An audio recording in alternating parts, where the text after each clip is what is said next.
Olá, comunidade do Colégio São Paulo, professores, alunos, colaboradores, pais, responsáveis e também as irmãs angélicas que comandam essa casa que a gente tem um grande prazer de trabalhar. Hoje estamos aqui para fazer um lançamento, um momento único e de grande importância para estabelecer a relação, o vínculo e o compromisso do Colégio São Paulo com um grande evento global que discute mudanças climáticas aqui em nossa cidade, Belém do Pará, que é a COP30, a Conferência das Nações Unidas, que debate, que discute as mudanças climáticas e propostas de intervenção para amenizar, mitigar os efeitos dessas mudanças climáticas. E ninguém mais importante como os nossos alunos, professores, colaboradores para discutir esse tema e propor também atitudes que visem envolver a comunidade educativa do Colégio São Paulo para que a gente possa criar um futuro mais participativo, um futuro mais sustentável, um futuro mais saudável para a nossa população e para a nossa comunidade, é claro. Então, nesse momento, este momento é marcado pelo lançamento da nossa logomarca, da interação entre Colégio São Paulo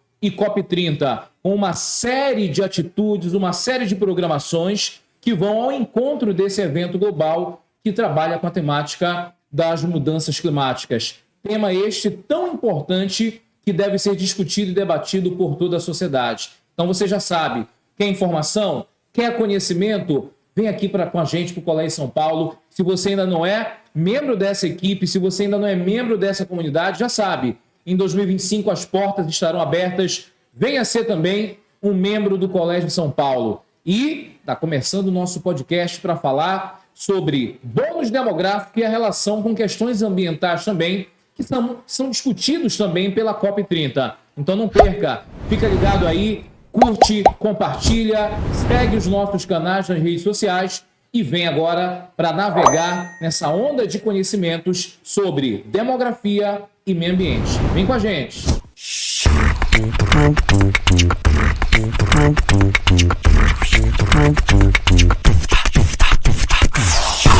Muito bem, então, comunidade do Colégio São Paulo, vamos iniciar aqui a nossa conversa, o nosso debate, o nosso videocast e também podcast, que você vai acompanhar pelas nossas redes sociais, principalmente o nosso canal no YouTube, CS Play Podcast. Hoje, essa conversa, esse debate com a nossa aluna Beatriz Portilho, nosso aluno Rubens, ambos são alunos do nosso terceiro ano, do nosso terceirão esse que promete grandes resultados e que vão abalar as estruturas da cidade com essa aprovação, né? No Enem, nos vestibulares locais, enfim. Obrigado pela presença, Rubens, Beatriz, e também estamos aqui com a nossa professora de Sociologia, Tainá, que está no dia a dia aqui com a gente, debatendo também esses temas de grande importância com os alunos em sala de aula, e hoje está aqui para a gente contribuir. Bia, obrigado pela presença. E você gostou da temática? Está à vontade para discutir? Suas considerações iniciais. Primeiro, obrigado pelo convite. Apesar de ter sido meio inesperado, a gente fez uma boa pesquisa e eu acho que vai ser uma boa discussão hoje. Rubens, gostou da temática? Está feliz de estar aqui nesse podcast? Gostei. Eu acho muito divertido estar aqui. É o segundo podcast que eu estou participando. E eu acho uma temática muito boa, principalmente por agora, ser a nossa cidade, a COP30. E é um assunto muito interessante de se discutir, principalmente agora, no panorama que está acontecendo atualmente. Então, é um ótimo assunto para se discutir. Vamos lá. Professora Tainá, obrigado pela presença, obrigado por ter aceito o convite. Gostou da temática? O que pensou no primeiro momento? Obrigada pelo convite, estou muito feliz. É a primeira vez que participo do podcast. E acho fundamental a gente levar esse debate sempre mais adiante, trazer as contribuições da sociologia para compreender o que está acontecendo, o que a gente pode melhorar, o que a gente pode realmente mudar enquanto indivíduo, enquanto sociedade.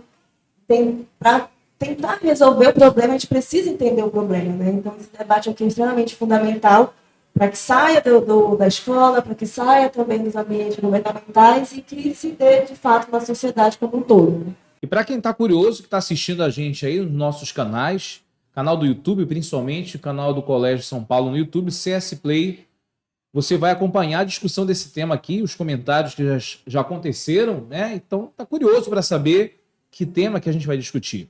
Hoje, nós vamos falar um pouquinho da temática do bônus demográfico associado também a questões ambientais.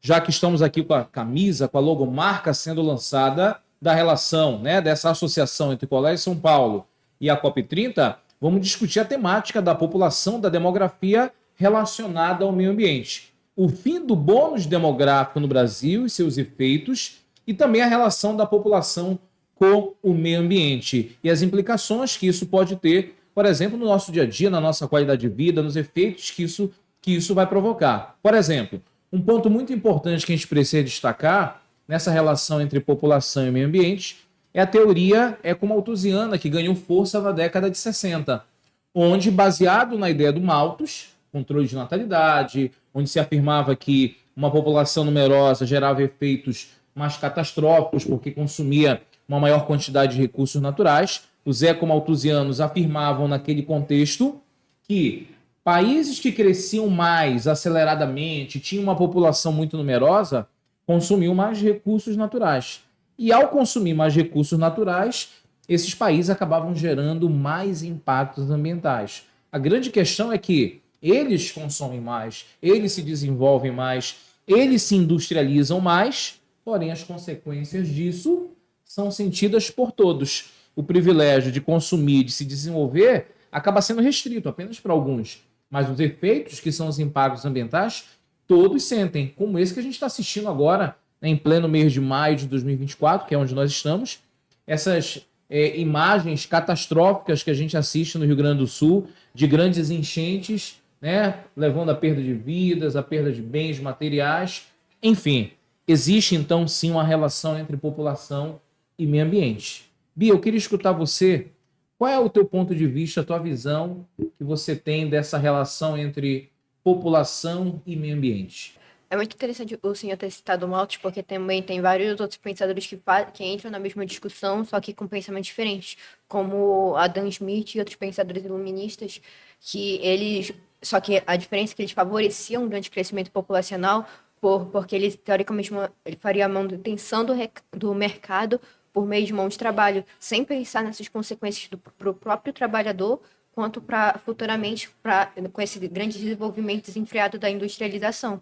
Aí o Thomas Malthus também realmente chega e fala sobre a questão de o modo que a grande crescimento populacional sem o devido cuidado a essa população pode ser prejudicial tanto para a natureza quanto para eles mesmos. E também tem Karl Marx, que ele cita como que a população ela não cresce a partir de um desenvolvimento. O que influencia ela é o estado do trabalho no momento. E na sociologia, Tainá, a gente consegue pegar algum teórico, algum momento, alguma passagem da sociologia para estabelecer esse vínculo entre, ao longo da história, né, esse vínculo entre demografia, meio ambiente, consumo de recursos naturais? Qual é a visão que a sociologia tem disso? Bom, tem duas questões que eu acho bem interessantes de destacar. Primeiro, até, o Marx fala muito, de maneira bastante crítica, né, sobre essa lógica capitalista, onde também se incentivava para que as populações mais pobres tivessem muitos filhos. Porque eram eles que iam substituir os pais, eram eles que iam ser as pessoas, futuros trabalhadores do mercado de trabalho. E a gente sabe que tem aquela lógica também de que quanto mais pessoas desempregadas, mais desespero gera e mais pessoas aceitando qualquer tipo de condição de emprego para conseguir ter uma subsistência, muitas vezes, né? Antigamente não tinha todos esses direitos que a gente tem hoje. E mesmo diante de tantos direitos trabalhistas, por exemplo, de tanto avanço, a gente encontra ainda muitas dificuldades. A gente encontra ainda uma taxa de desemprego muito grande, tantas preocupações. E essa lógica, que eu quero emendar com um outro tema que vem ganhando cada vez mais força nas ciências sociais, dentro delas a antropologia principalmente, que é a lógica desenvolvimentista, que é aquela concepção de que existe uma única forma de se desenvolver, que é de maneira urbana e industrial. Essa é a única forma de se desenvolver. E de acordo com os estudos pós-coloniais que têm ganhado força, essa lógica foi trazida pelos europeus e foi imposta para a gente aqui, né? Então, os estudos culturais também vêm dizer essa diferença de olhar do ser humano com o seu meio ambiente. Porque, por exemplo, se a gente for comparar como o indígena enxerga os recursos naturais, enxerga o meio ambiente, é totalmente diferente das pessoas que defendem o capitalismo, das pessoas que defendem essa lógica de desenvolvimento, que não segue a questão do desenvolvimento social, não segue a lógica de respeitar os limites do meio ambiente, enxergam o meio ambiente apenas como mercadoria. E esse é o grande problema. Eu já até citei em sala uma vez uma fala de um engenheiro ambiental na UFPA, que, não sei se os meninos lembram, né, que eles estavam falando sobre a construção de hidrelétricas, o quanto era importante, etc., né? E aí algum aluno perguntou, eu tinha um amigo que fazia esse curso, né, e algum aluno perguntou, mas e se passar por uma reserva indígena, e se passar por algum lugar que é demarcado, quilombola, ou uma reserva natural, seja o que for, e se tiver danos para o meio ambiente, para a fauna, para a flora, né? E ele respondeu assim, algumas tartaruguinhas não podem impedir o desenvolvimento.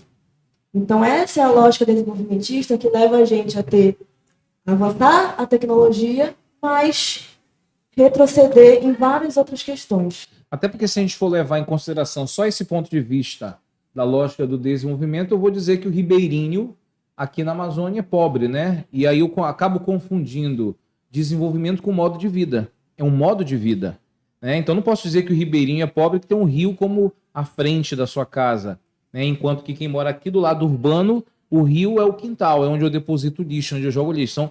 São formas de ver, né? Por isso que a geografia trata populações que são ribeirinhas, populações que moram à beira do rio. É diferente. Porque o rio não faz parte do seu cotidiano, do seu modo de vida, do seu dia a dia, da sua sustentabilidade, né? Do espaço de circulação, por exemplo. Então é uma outra lógica. Então o índio seria visto como pobre, então o ribeirinho seria visto como pobre. Então a gente tem que entender que modo de vida é uma coisa, nível de forma de desenvolvimento são outras coisas. A sociologia passa por isso, a geografia passa por isso, né? Uma questão que eu queria também destacar, que tem a ver com essa visão desenvolvimentista, que tem uma teoria que surgiu na antropologia logo no início, que já foi refutada, que é a do evolucionismo social e cultural, né? Que eles falavam que existe uma única forma de evoluir socialmente, que viria dos selvagens até os povos civilizados. E quem era o padrão a ser seguido de civilizado eram os europeus. Que eles enxergavam os indígenas, né, a população africana, como atrasados. Então, essa lógica foi dizendo, olha onde vocês estão atrasados, vocês têm que correr, vocês têm que se desenvolver, vocês têm que evoluir e chegar ao nosso patamar, que está mais avançado. E isso foi imposto para a gente e a gente foi assimilando essa lógica, né? Eu lembrei agora de uma frase de um amigo que dizia assim, contra fatos e dados não há argumentos. Digo, não, assim. Já pensou se contra o fato que o europeu, ao chegar na África, dizia que ele era superior ao africano, que ele estava ali para desenvolver? Já pensou se não houvesse argumentos contra essa dominação? Os africanos nunca iriam se tornar independentes, por exemplo, e iam ser eternamente colônias. Então, as ciências humanas ela dá também esse embasamento para a gente. Contra fatos e dados, há também, sim, argumentos que podem ser contrapostos, que podem ser contrariados. Até porque, se isso não ocorrer, a gente não está, né, dentro de uma sociedade que pensa, que age, que reflete. Rubens, eu queria escutar você também a respeito desse tema. Né? Você, enquanto nosso aluno do terceirão, né, vocês são os nossos protagonistas do conhecimento, então vocês que são essas pessoas que levam esse conhecimento, essa informação que a gente trabalha, que a gente difunde aqui no colégio. Eu queria escutar a tua opinião em relação a esse tema, população versus meio ambiente, recurso natural, impactos ambientais. Então, pelo que eu entendo, pela minha visão, o bônus demográfico, ele é na pirâmide etária, quando a base ela se fecha, então existe uma natalidade menor, começa a nascer menos pessoas, e o topo da pirâmide começa a se alargar, porque a população como um todo, ela começa a viver mais. Logo, a população que está entre a idade de trabalho, que é aproximadamente entre os 18 anos e entre os 64 anos, que é a idade de se aposentar, ela começa a ficar muito maior. Logo, a população que está dentro do período que ela pode trabalhar, que ela pode ser útil para o Estado, ela começa a ser instigada, no caso o governo começa a ser instigado pelos outros governos a utilizar da população para ter ganhos. O que acontece? Por toda uma lógica que advém do período da colonização, há essa necessidade de que seja utilizada essa mão de obra que está surgindo. O que acontece? Tanto para utilização dessa mão de obra, quanto para sustentação dessa mão de obra, porque são pessoas, elas necessitam, por exemplo, de casa, de alimento, elas necessitam de energia, elas necessitam, no geral, de produtos naturais, elas necessitam da natureza, que sejam retiradas as matrizes que tem na natureza para o seu próprio sustento. É comum que isso aconteça. Porém, como o Estado acaba fazendo com que as pessoas tenham esse aumento da população para que ele possa utilizar dessa mão de obra, acontece com que ele acaba com a natureza sem se preocupar com o que vai acontecer após, somente para o seu próprio benefício. Essa é a minha visão. Mas será que toda essa população ali vai ter recurso igualmente a todos esses recursos naturais à medida que a natureza está sendo explorada, consumida, né? Os recursos dela estão sendo ali sugados? Será que todo mundo está tendo acesso a isso? Não, de forma nenhuma. No caso, eu quis colocar num panorama geral porque eu quis colocar como se fosse uma equação. Aumenta o número de pessoas, aumenta o número de recursos naturais que precisam ser retirados da natureza para utilizar para a população.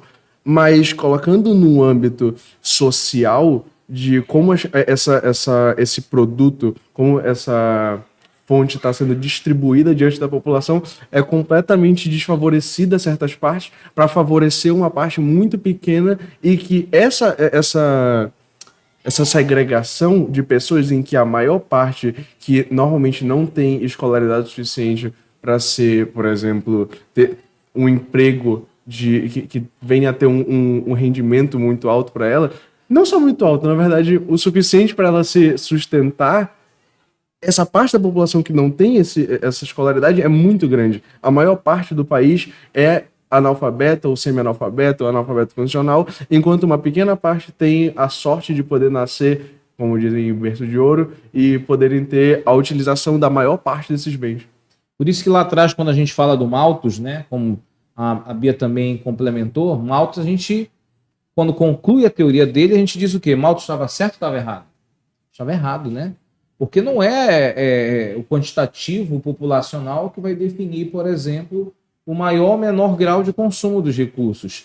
Você tem acesso pelo poder aquisitivo, você tem acesso pela renda, pela distribuição em si. É um exemplo muito clássico que eu dou em sala de aula.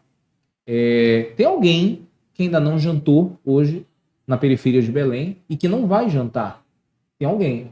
Mas todas as prateleiras dos supermercados de Belém estão cheias, abarrotadas de comida. Mas tem alguém. Então o problema não é produção. O problema não é produzir ou não, ter ou não, se foi produzido. O problema é acessibilidade. Por isso que Malthus estava errado na teoria. Eu não posso usar o quantitativo populacional para definir ou determinar se aquele recurso vai ser mais ou menos consumido, se eu vou gerar mais ou menos impacto. O que vai definir, eu acho que a sociologia também trabalha desse ponto de vista, né, Tainá?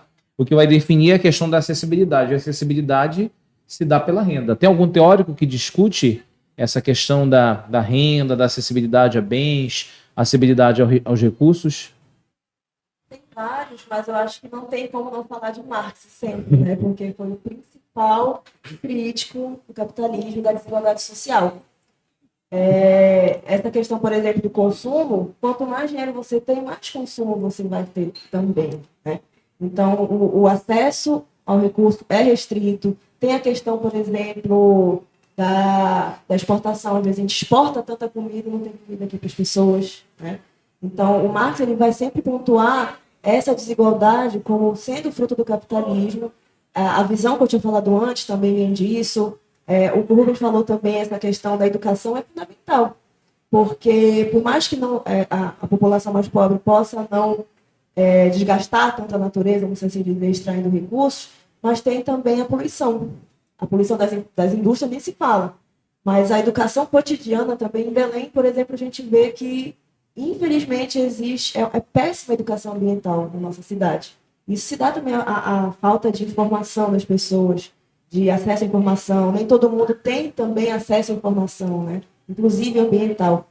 E o ponto principal que o Martim vai trazer, enquanto tiver essa desigualdade tão grande, esse abismo entre as classes sociais, não vai ter como a gente, se for para o teórico também do Durkheim, né, não tem como a gente ter uma sociedade coesa. É impossível ter uma sociedade coesa e funcional se a gente tiver extremos tão grandes. Emile Durkheim, né? Emile Durkheim. Por isso, gente, que a gente vem assistindo em eventos como a COP30, que vai ser em Belém em 2025, eventos que lá atrás já começaram a dar um alerta. Que alerta é esse? Os países ricos, os países desenvolvidos, começaram a remeter verbas para os países mais pobres, subdesenvolvidos, para investimento em programas de desenvolvimento e programas ambientais, como reflorestamento, investimento em energias limpas, mais sustentáveis, que envolvam as comunidades locais, porque isso é muito importante. Eu ouvi a entrevista de uma indígena aqui da Amazônia que dizia: só se fala da floresta, só se fala da floresta. Mas falar da floresta é o quê? É falar acima de tudo de quem? Das populações. Como é que eu vou falar da floresta e não falo das populações que vivem e dependem da floresta? Porque quem vai usufruir dos recursos que a floresta oferece são essas populações. São grupos extrativistas, ribeirinhos, quilombolas, são populações indígenas. Então não tem como falar de meio ambiente sem falar das pessoas, da população. Por isso que a geografia também debate essa questão de população e recursos naturais, porque é impossível falar, né? Não falar das populações e falar de forma isolada ou exclusivamente da natureza, da floresta, dos recursos naturais, da água, que são os recursos hídricos. Então, por isso tem que saber estabelecer essa relação. Por isso que a gente vem assistindo reportagens dizendo assim: a França enviou tantos milhões para a Amazônia, para o fundo da COP. A Bélgica enviou tantos milhões. A Alemanha enviou tantos milhões.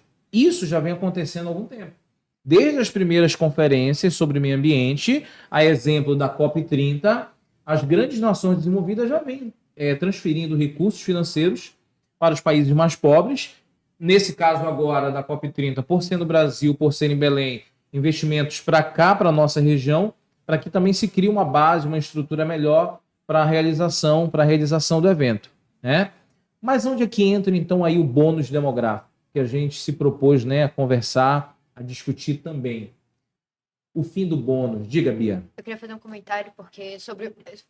Eu ia falar agora sobre o bônus demográfico, porque não ficou tão grande, mas durante um período, no meio das redes sociais, acabou tendo uma grande discussão sobre a população e o ambiente de trabalho, a questão do bônus demográfico. Porque se pobre, no caso a pergunta era se pobre deveria ou não ter filho. Porque Bem lembrado. aí foi uma grande discussão, porque muitas pessoas falavam falar que pobre não deveria ter filho é uma fala eugenista, e tinha outras pessoas que argumentavam que quem quer que pobre tenha filho são pessoas que são pessoas de grandes empresas, como a Tainá mencionou, que são pessoas que, a partir de uma pessoa que tem uma educação precária, logo tem menos chance de conseguir um trabalho estável ou uma condição de trabalho boa para sua vida, vai aceitar qualquer condição de trabalho que seja oferecida a ela.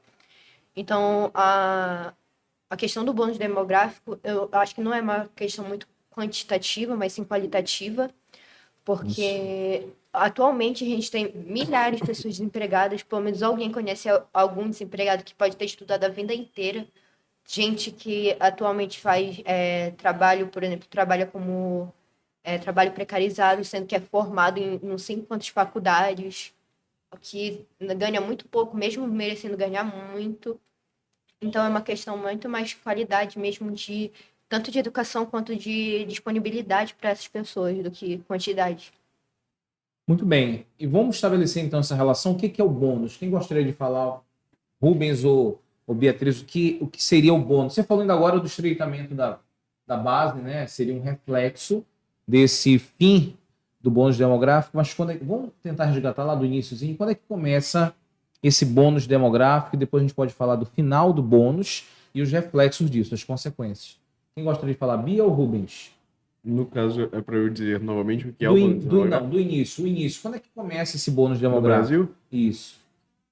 O bônus demográfico, teoricamente, ele começou lá, como o senhor disse, lá pelos anos 60, 70, ou até mesmo 50, que foi logo após o fim da Segunda Guerra Mundial, que a taxa de natalidade continuou constante, mas a de mortalidade E alta, né? Constante e alta. é muito alta, mas a taxa de mortalidade baixou muito por conta do fim da guerra e também de melhores também de condições de vida, de saúde, no caso, para as pessoas, melhor acesso. E da taxa de fecundidade, que era alta também, né? Porque na década de 50 era mais ou menos 5,5 filhos por mulher.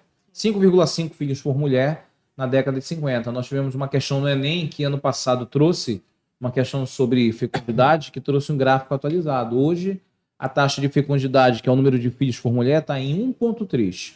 Ou seja, não chega nem a 2 filhos por mulher, a média no Brasil. Isso vai trazer consequências, né? Que consequências a gente pode observar na dinâmica da realidade brasileira? Eu acharia melhor ela falar sobre isso, porque no caso seria mais aplicado na vida de uma mulher em si, então eu não tenho tanta abertura assim pra falar sobre isso. Não, mas a gente está aqui para discutir, debater, sem problema. Mas Que a Bia sentir à vontade, os reflexos, no caso, para a população feminina, é isso, né? porque no caso o que aconteceria, o que está acontecendo é que essa diminuição na pirâmide etária, no caso a diminuição da taxa de fecundidade, viria justamente por essa forma da mulher finalmente conseguir os seus... Não que já esteja completo, mas de certa forma vem aumentando o espaço da mulher no mercado de trabalho, ela vem se tornando cada vez mais... Eu não sei a palavra certa. Ela vem se tornando cada vez mais independente. Não que ela fosse dependente antes, mas agora ela tem o seu espaço para poder cuidar da sua própria vida e não depender necessariamente de alguém para poder a sustentar. Agora ela tem a possibilidade de poder cuidar de si mesma e finalmente entrar no mercado. O que antes não era possível justamente por pela estrutura em si histórica de machismo em que fazia a mulher não poder ingressar no mercado e não poder ser individual, não poder ter a sua própria individualidade. Ser absorvida, né? É isso, Bia?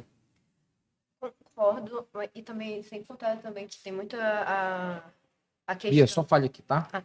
Também tem muita questão da própria... Como é mesmo?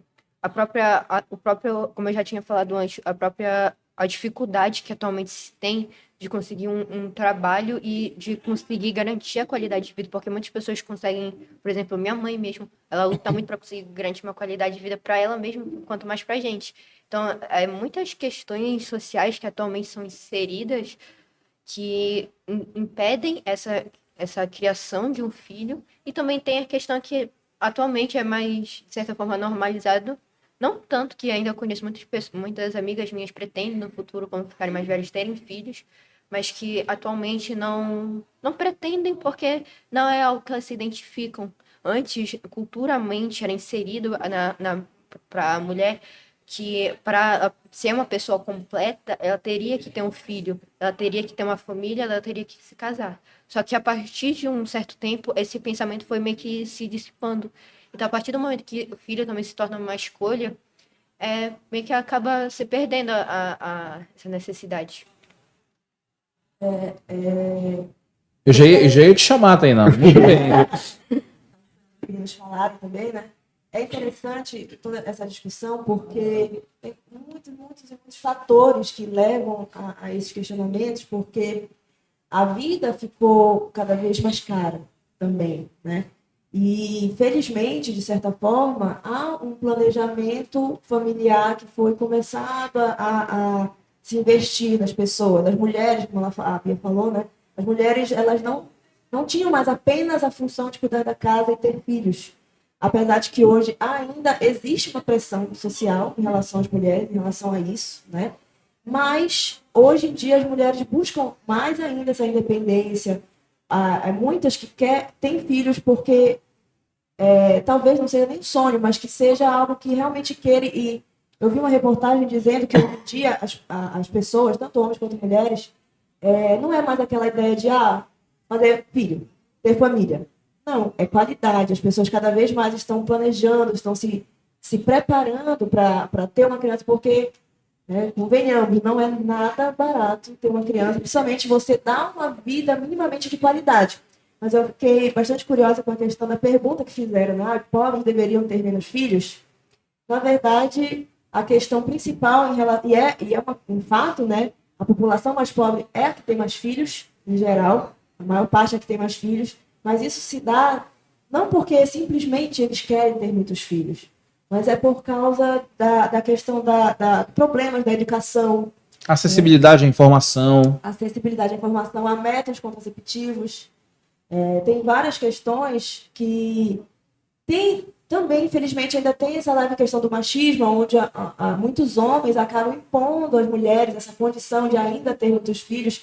E, infelizmente, muitos deles, inclusive, abandonam depois, né, o que vai influenciar muito também nesse desperdício do bônus, porque existem muitas pessoas aí ativas, né, aptas a trabalhar, mas a condição da maior parte da população ainda é muito precária. E tudo isso vai influenciar. Então, por mais que agora essa taxa seja de 1,3, né, de filhos, ainda assim há muitas e muitas crianças nascendo principalmente na periferia, que não têm acesso a uma educação de fato de qualidade. Muito bem. E o que a gente pode observar como reflexos hoje, na atualidade, após esse fim do bônus demográfico que o IBGE, né, já mostrou, comprovou, constatou, a partir ali do início dos anos de 2010, né, a gente constatou ali uma diminuição significativa desse bônus, desse a mais, desse plus na população disponível ali para trabalhar, disponível ali para ser absorvida pelo mercado de trabalho. No caso, eu queria começar primeiramente com um exemplo.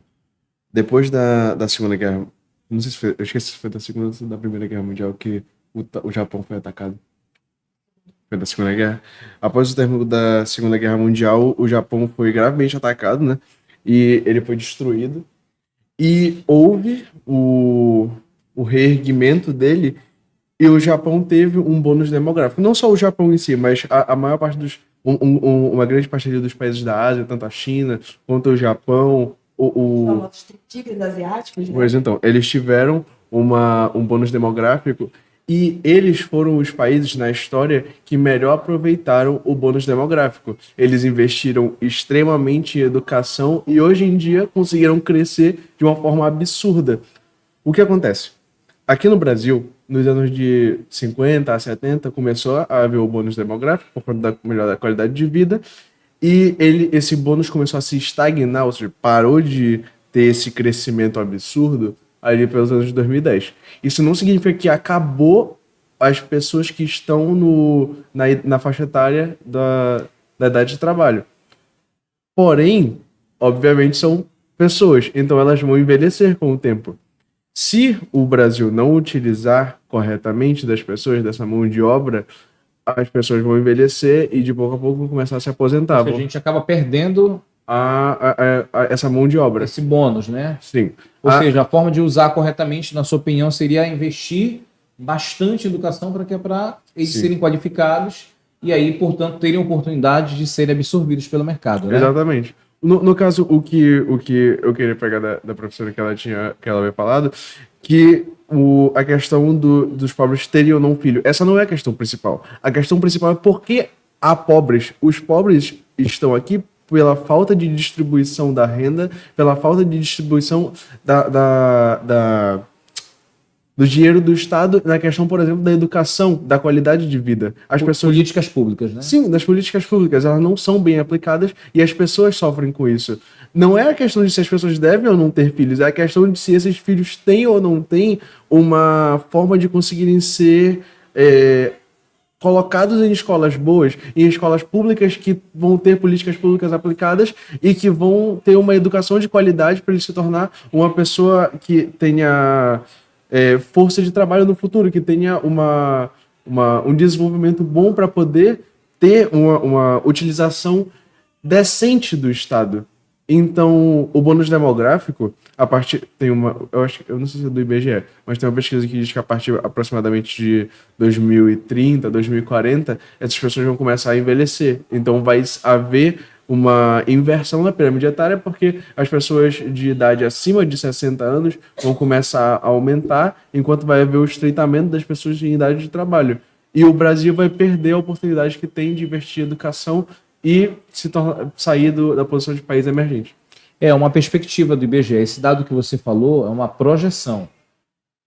Nós estamos aí no final da nossa transição demográfica, talvez lá pelo ano de 2042, mas precisamente década de 2050, a gente entra em um outro estágio dessa transição, né? Finaliza a transição e a gente vai entrar num estágio onde a população madura já na verdade, né, se torna predominante, mas com uma grande tendência ao envelhecimento.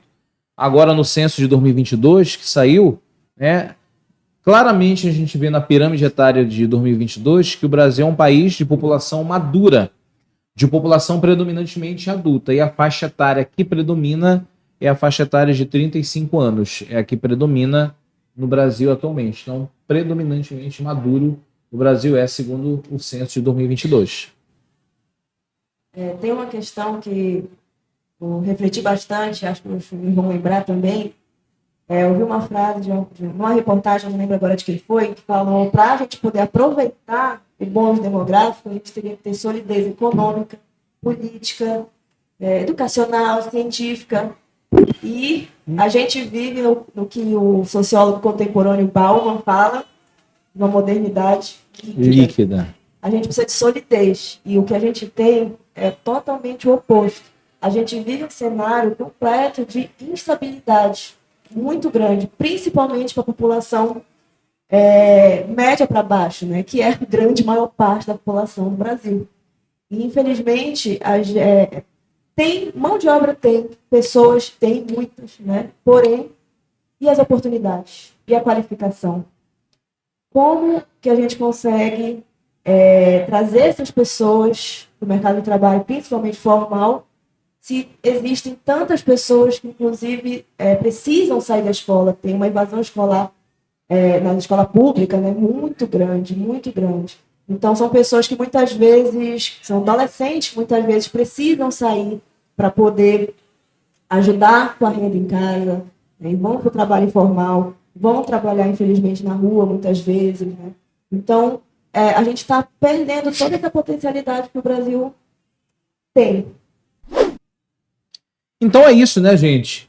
Que discussão bacana, que debate legal, com muita informação, muito conhecimento, mostrando a solidez da equipe de professores, dos nossos alunos que estudaram, pesquisaram e podem contribuir ainda mais para a sociedade, ainda mais ano que vem, com esse grande evento que é a COP30. E esse aqui é apenas o primeiro, né, vamos dizer assim, uma primeira ação que vai ao encontro de um projeto maior, que é essa relação entre Colégio de São Paulo e o COP30. Teremos muito mais outros eventos, palestras, envolvendo a comunidade educativa do colégio, os pais, os responsáveis, para poder se conscientizar mais a respeito do tema, que vai mexer muito com a nossa cidade ano que vem. Esse é um projeto, é bom a gente deixar muito claro, é um projeto do ensino médio, para que os nossos alunos do ensino médio possam interagir mais, possam ter um pouco mais de consciência social, política, ambiental. Queria agradecer aqui de público a nossa coordenadora Silvia, que foi uma grande incentivadora, pensou, mentalizou, organizou esse debate, essa discussão, que serve também muito como repertório sociocultural para a redação, caso a temática venha um dia a ser abordada como essa temática, população e meio ambiente, meio ambiente, mudanças climáticas, enfim. Então serve de embasamento. Obrigado à nossa coordenadora Silvia, né? Agradecer também a produção do nosso querido amigo Márcio, que está nos bastidores, sempre muito solícito, disposto. Nosso amigo também das mídias, nosso amigo Deco, que está sempre à disposição. Agradecer a todo mundo e gostaria também de fazer um agradecimento especial. Agradecer por esta logomarca criada pela nossa aluna do terceirão, lá do terceiro A, a nossa aluna Laura Delagnol Aliev, que criou com a sua perspicácia, com a sua inteligência, com a sua criatividade, criou essa logomarca, mostrando a relação entre o Colégio de São Paulo, a interação entre o Colégio de São Paulo e a COP30 de uma forma bela, artística e inteligente, e mostrando, acima de tudo, o compromisso e responsabilidade que o Colégio de São Paulo tem com esse grande evento e com a formação e informação da sua comunidade que está aqui. Então, isso é muito importante. E também, não poderíamos esquecer, gostaríamos de agradecer a nossa diretora, irmã Madalena, e todas as irmãs da comunidade, das irmãs angélicas, que também contribuem para que isso também aconteça, os nossos alunos estejam aqui e que a gente possa fazer essa bela discussão. Gente, muito obrigado. Bia. Eu que agradeço, foi uma ótima conversa. Rubens, muito obrigado. Eu que agradeço. É muito importante a gente ter esse tipo de conversa dentro dos alunos, não só ter o assunto que a gente está estudando para o Enem, mas aplicar isso na nossa vida também. Principalmente porque agora vai ser na nossa cidade, né? É importante a gente saber sobre isso. É verdade, tem que estar ligado, né? Professora Tainá, muito obrigado pela contribuição, pela presença, por ter aceito. Uma honra ter você aqui com a gente. Obrigada de novo, né? E só gostaria de deixar um recado bem básico, né, ainda sobre essa temática. A gente, enquanto ser humano, a gente foi ensinado a se achar donos da natureza. Mas nós fazemos parte da natureza, também somos natureza. E quando a gente destrói a natureza, a gente está destruindo nós mesmos. Isso aí, muito obrigado. E você, não perca os nossos próximos debates, discussões, com muita informação e conhecimento aqui no nosso canal do Colégio São Paulo no YouTube, CS Play, com esse quadro, com esse evento chamado CS Play Podcast. Já sabe, espalha, compartilha, comenta, curte, que isso é importante para a gente levar isso para toda a comunidade. Valeu, gente, muito obrigado e até a próxima.